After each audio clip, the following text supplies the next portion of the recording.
viennent de Jérusalem, de Cisjordanie et de la bande de Gaza, et chacune d'elles apporte une facette unique de leur propre tradition.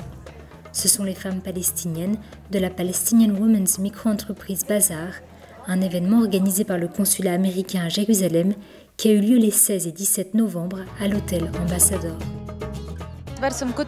J'illustre des livres et des petites histoires pour enfants.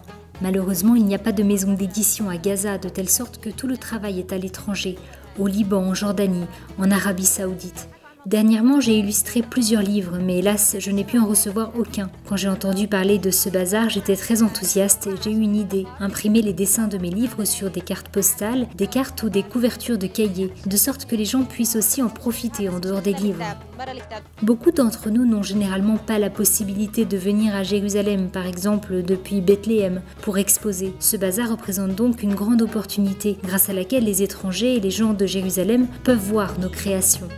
L'événement, né à sa 7e édition, et réunit tous les ans des artistes et des artisans spécialisés dans des créations qui reflètent et donnent une nouvelle vie aux traditions de leur peuple. D'un stand à l'autre sont exposés multiples accessoires, mets gastronomiques, bijoux ou objets pratiques.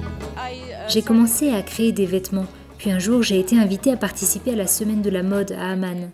Je voulais montrer que j'étais de Bethléem, donc j'ai beaucoup réfléchi à ce qui était vraiment spécial à ma ville, jusqu'à ce que me vienne à l'esprit le bois d'olivier. Et je me suis dit, ok, je vais créer quelque chose pour mes vêtements de femme à partir de bois d'olivier. Et j'ai créé ces accessoires. J'ai commencé à travailler dans le magasin de ma mère jusqu'à ce que me vienne une idée, commencer à produire quelque chose pour les angles des maisons, pour que chacun puisse avoir un angle traditionnel. C'est ainsi qu'en 2013, je me suis lancée et j'ai maintenant 16 femmes employées à ce projet. Je suis très intéressée par l'art palestinien, arabe et islamique, et voilà pourquoi j'essaie autant que possible d'intégrer tout cela dans ma galerie qui est à Albiré, à Ramallah, pour offrir un vaste éventail de ces arts. Les femmes impliquées dans ce bazar participent à une formation qui va du développement de produits à la commercialisation, de la relation client à la communication et la promotion en ligne, en particulier dans des situations complexes où les méthodes commerciales traditionnelles sont difficiles à appliquer. Mon projet d'artisanat s'appelle Fil et aiguille et est 100% fait à la main. L'idée est venue de la nécessité de gagner ma vie car il n'y a pas de travail à Gaza.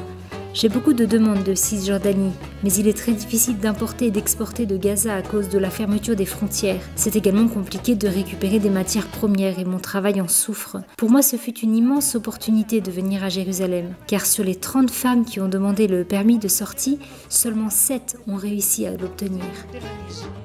Parmi les étals remplis de visiteurs, passés et présents se rencontrent, laissant place à d'éventuelles nouvelles combinaisons et curiosités. Je fais ce travail depuis l'âge de 8 ans. Il s'agit d'une ancienne tradition palestinienne. Ces fils sont des épis de maïs. Nous les colorons avec un colorant spécial et une fois prêts, nous les utilisons et nous mettons de tout dedans. J'ai acheté ce produit, appelé sal, que l'on utilisait pour les mariages. Nous émettions de l'arak et des noix tout autour et puis nous le mettions sur la tête avant de nous rendre au mariage.